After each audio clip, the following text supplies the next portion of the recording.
Experience a membership that backs your business journey with American Express Business Platinum.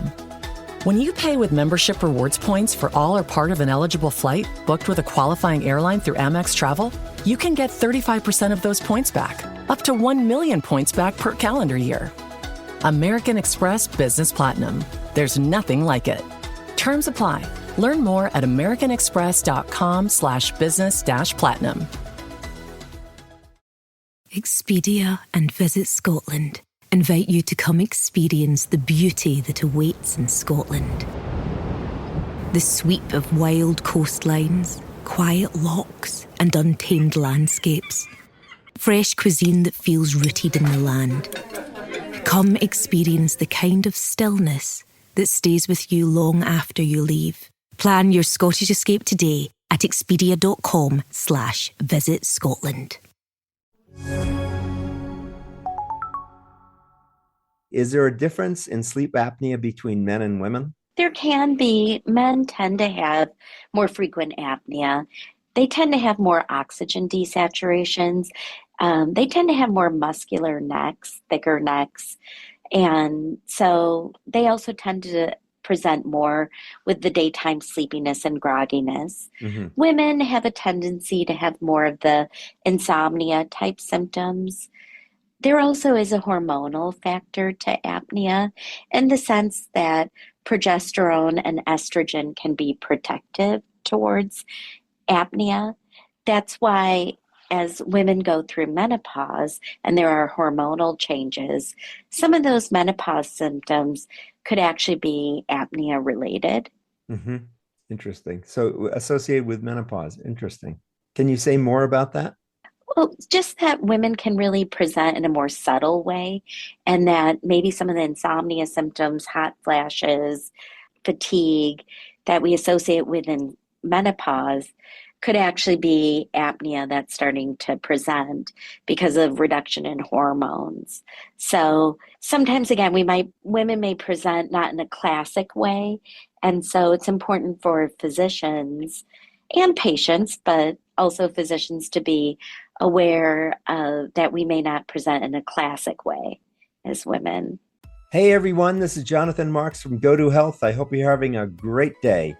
Did you know that nearly 30 million Americans live with sleep apnea, leaving many exhausted and struggling to function? Many people blame sleepless nights on stress, hormones, or busy routines, but lingering fatigue, snoring, or waking up unrefreshed can signal something more serious. When not recognized, sleep apnea can affect mood, memory, and daily life. Viral sleep hacks and wearables have people tracking every metric, but they cannot diagnose sleep disorders. And some trends like mouth taping can be risky. Experts say women may also be overlooked because symptoms often appear as insomnia, anxiety, or daytime exhaustion instead of loud snoring. Doctors are also getting more questions about GLP-1 drugs since weight loss can reduce the risk of airway collapse. Here to talk about this with us today is Kelly Gill, MD. She's a board-certified neurologist and sleep medicine specialist with over 2 decades of clinical, academic, and research experience. She currently serves as the medical director of the Sleep Center at Northwestern Medicine Central DuPage Hospital and Northwestern Medicine Del Nor Hospital. Her research has focused extensively on sleep disorders, including restless legs syndrome and insomnia, and she has led numerous clinical trials in these areas. If you want to learn more, you can go to nm.org. That's Northwestern Medicine, nm.org. Before we get to Kelly, a reminder and a request. If you're liking our show, please give us a thumbs up or a 5-star review on Apple, Spotify, or YouTube, or wherever you're listening to us. It really helps us get out the word to more people. Thanks in advance. So welcome to the show, Kelly Gill, MD. How are you today? Wonderful. Good. So tell us, what is sleep apnea and how is it different from insomnia? And why do so many people miss the signs of sleep apnea? So sleep apnea means that airway or throat is collapsing. It's very common because from the nose down, our throat is basically like a long rubber hose. There are no bones keeping that airway or throat open for anyone. So when we sleep, the brain control of that airway is changing. It's easy for it to just collapse. And that's what we mean by apnea, that the throat's collapsing too often. Insomnia is really what we call hyperarousal of the brain. Your brain is just too turned on. So anyone having trouble falling asleep or staying asleep for over a month, and it's affecting their daytime functioning. So so if we can take each one of those individually, if you have insomnia, what are the solutions for that? So insomnia is basically a more complicated issue in the sense that it can be many different causes. It could be primarily anxiety as a cause to it. Yes. And so relaxation is the first line of therapy, but also what we call sleep hygiene. So meaning keeping an exact bedtime of when you go to bed and wake up, keeping the environment cool and dark and without distraction, limiting electronics and computer use, phone use, close to bedtime. That's a tough one because I'm sure many people take their phone to bed. Right. And it's just understanding our brain is just not built for all this. Got it. Okay, good. Now, if I have sleep apnea, how does that get diagnosed and what's the process for getting that treated? So if someone's concerned about sleep apnea, the first step is really talking to a physician. So they can document some of the signs and symptoms you might be having, like loud snoring, witnessed apnea, if someone's seeing you having the breathing issues, if you're feeling like you're gasping or choking at night, acid reflux, daytime sleepiness. And then they would refer you for a sleep study. And someone would have to decide, are we going to do a home sleep study or an in-lab sleep study? So home study, essentially a sleep lab would give someone some equipment. They use it in their own home environment. And it is the most popular method of testing. It is a little faster and cheaper than coming into the sleep lab. Sleep lab, someone's wired up from head to toe. It's more detailed, more accurate, usually reserved for more complicated people. Got it. And during a sleep study, if you have all this equipment wired up to you, are you able to get sleep, or how is a doctor able to measure the quality of your sleep if you got all this disturbing equipment hooked up to you? How does that work? Surprisingly, we almost always get good studies. Sometimes doctors will give someone medication, sleeping medication to help them to sleep a little better because it is an unnatural environment. Although we do try to set it up like a hotel room so you're as comfortable as possible. You can definitely take your own normal medications, but surprising, most people do get a pretty accurate recording. And because you have a EEG, meaning brain waves connected as part of the testing, we know when someone's sleeping versus not. Got it. Good. Now, I've heard about sleep trackers and also, I don't know what this is, but mouth taping. Can you tell us about each of those and are they helpful? So the sleep trackers, there's a lot of wearable devices nowadays, Oura rings, Apple watches that measure people's sleep. I think it can be helpful in the sense of if someone notices a change within their own testing or feedback, but none of them are really medically calibrated or at medical levels of testing. So they are not going to give us the same accuracy. They don't replace a sleep study. Got it. But it shows the importance of sleep, and technology is changing rapidly. So I think it can still be a good thing. Hey all, Jonathan from Go to Health. Let me ask, how do you sustain your energy throughout the day? I try to do it with the morning cup of coffee and then one in the afternoon as a pick-me-up, and of course my daily vitamins. But what if I told you I was trying something new that's working for me just great? It provides me with sustained energy and focus. with caffeine for alertness, but balanced by amino acids and taurine to prevent jitters or crashes. It also has a blend of B vitamins, L-carnitine, and choline to power my energy and mental clarity, even if I didn't get the best night's sleep. It's also packed with vitamins A, C, and E to support my immune health, even with my days of packed schedules. And it's sugar-free and what I'll call flavor-forward. I alternate between 3 delicious flavors: mandarin orange, mango strawberry, and fruit punch. Just 1 small scoop of mix in 8 ounces of water, and I'm done. Boom, off to the races. This formula boasts 32 years of brand expertise and thousands of 5-star reviews from millions of users. And it's a woman-owned company. What's this product I'm yakking about? It's called Spark Energy Plus Focus from Advocare. Spark Energy Plus Focus. For Go to Health listeners, I've scored 30% off and free shipping. Go to drinkspark.com and use code GOTOHEALTH at checkout. That's code GOTOHEALTH at drinkspark.com. Let's tackle the day together with Spark Energy Plus Focus. Mouth taping is not something I necessarily recommend to my patients, but it's not something I'm opposed to per se. It really is just a way of forcing us to breathe through our nose. And the nose is the best way to breathe. So nasal breathing is ideal. What I do recommend to almost all of my patients is a saline nasal rinse. So there are lots of different brands of saline nasal rinses. Amazon, every drugstore sells a variety of brands that I really ask my patients to do morning and night when they brush the teeth. And you can blow your nose before or after just to clear our sinuses out.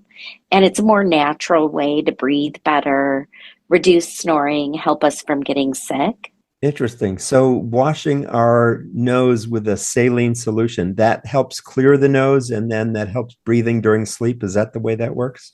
That's right. We just have to do it frequently. It's a good thing for everyone. I live here in Chicago, which is a tough environment. And so it's a good way just to kind of clear our sinuses and naturally breathe through the nose. Got it. Okay, good. Thank you. But mouth taping, you're actually taping your mouth closed. Is that dangerous? Not necessarily, but most people, if they, start to get uncomfortable with, which a lot of people will, just because if they're clogged with the nose, we'll just rip it off. Yes. Again, that's why I'm not necessarily opposed to it. Right. It's not something I really necessarily tell people to do, but it's a fad. Is nasal breathing a good thing? Yes. Got it. Okay, good. So I have some more questions, but before we go on, if you want to learn more, you can go to nm.org. That stands for Northwestern Medicine. You can look up sleep there, and you can look up our guest, Kelly Gill. Kelly, what's your position at Northwestern Medicine? I'm the director of the sleep lab at Central DuPage Hospital in Winfield, Illinois, and I work in our western suburbs in the Chicago area. Got it. Now, let me ask another question. GLP-1 medications and weight loss medications are all the rage these days. Can these have an effect on sleep? Absolutely. So it's an exciting time that these are now FDA approved and have the indication for sleep apnea. And at the same point, most insurance companies do ask that patients treat their apnea while they're on this medication. And that really does make sense because while you're treating apnea, you're improving blood flow and oxygen to the body. You're also improving your hormone balance, which promotes weight loss. And really the GLP-1s are neurohormones that help control appetite. Mm-hmm. So one point I want to make, and we did a show on this earlier, people can look this up, but Kelly mentioned it. I want to make sure if you're taking a GLP-1 that you're taking an FDA-approved GLP-1. There are GLP-1s that are out there on the market that are not FDA-approved that can be dangerous. So make sure if you're taking a GLP-1 that it's FDA-approved. So one other question, Kelly, is there a difference in sleep apnea between men and women? There can be. Men tend to have more frequent apnea. They tend to have more oxygen desaturations. They tend to have more muscular necks, thicker necks. And so they also tend to present more with the daytime sleepiness and grogginess. Hmm. Women have a tendency to have more of the insomnia type symptoms. There also is a hormonal factor to apnea in the sense that progesterone and estrogen can be protective towards apnea. That's why, as women go through menopause and there are hormonal changes, some of those menopause symptoms could actually be apnea related. Hmm. Interesting. So associated with menopause. Interesting. Can you say more about that? Well, just that women can really present in a more subtle way, and that maybe some of the insomnia symptoms, hot flashes, fatigue that we associate with in menopause could actually be apnea that's starting to present because of reduction in hormones. So sometimes again women may present not in a classic way. And so it's important for physicians and patients, but also physicians to be aware that we may not present in a classic way as women. So, Kelly, are there any questions that I haven't asked that I should have asked, or is there a big message you'd like to leave with people today? I always have two big messages when it comes to sleep in general, which come back to what we, I think, talked about initially with the insomnia. That the two things I always try to leave with my patients is keep a regular schedule. So today's world is so difficult with increasing technology, increasing stress with the news and life, etc., Yes. that we all have to work on maintaining our sleep. It's an important thing for everyone. That's why, again, very popular topic, and I Hmm. appreciate you doing this. So one is, again, keeping a consistent schedule and an exact time to go to bed and exact time to wake up, which we keep on the weekdays and weekends similarly, as much as possible. Nothing's going to be perfect, but as consistent as we can be, it's important because, again, that's going to keep our hormones and when we eat, take our medications, etc., on track. Second is to work on relaxation. So deep breathing, stretching, exercise, just working on mental and physical relaxation is an important component that even if we're dealing with sleep apnea and treating sleep apnea or breathing conditions for our patients at Northwestern, we try to incorporate these techniques to help them be successful. Great. And Kelly, I have two more questions. How many hours of sleep should we be getting? That's the first one. 7.5 to 8. Okay. 7.5 to 8 hours. Okay. Well, and yes. that's an important one that you just touched on, though, because in our society, that's not easy to achieve. And so chronic sleep deprivation is a major problem in the U.S. That was my second question. So if we do have chronic sleep deprivation, what are the outcomes for that? I mean, what can happen? Everything, all the medical issues we see, the high blood pressure, heart disease, memory issues, really just all of the depression, anxiety, insomnia, all these things are related to, sleep deprivation does a lot. Stress, it only increases all of that, reduced productivity, accidents. Thank you so much for being with us today. No, thank you. Good. We've been talking with Kelly Gill, MD. She's a board-certified neurologist and sleep medicine specialist with over 2 decades of clinical, academic, and research experience. She currently serves as the medical director of the Sleep Center at the Northwestern Medicine Central DuPage Hospital and Northwestern Medicine Del Nor Hospital. Her research has focused extensively on sleep disorders, including restless leg syndrome and insomnia, and she has led numerous clinical trials in these areas. If you want to learn more, you can go to nm.org. That stands for Northwestern Medicine, and you can look up Kelly Gill or sleep, and you'll find out more about this whole topic. Thanks so much for being with us again, Kelly. Thank you. Everybody, thanks for being with us. Hope you found this helpful. Get some good sleep. It's really important. This has been Jonathan Marks with Go to Health. And as we say at the end of every show, go to health. God bless. Take care of yourselves. Bye-bye. Thank you for tuning in today to Go to Health. You are one of almost 10,000 people per day who enjoy the evidence-based health information offered by our guest health experts. You can watch us on our website and YouTube and listen to us on 8 podcast networks. Be sure to join Jonathan Marks in our upcoming shows each week. If you like our show, please share this episode with your friends and colleagues. You can subscribe to the show, join our email list, send us feedback, browse through the online store, and view our library of over 150 shows at gotohealthmedia.com. See you next time, and remember to elevate your life with Go to Health.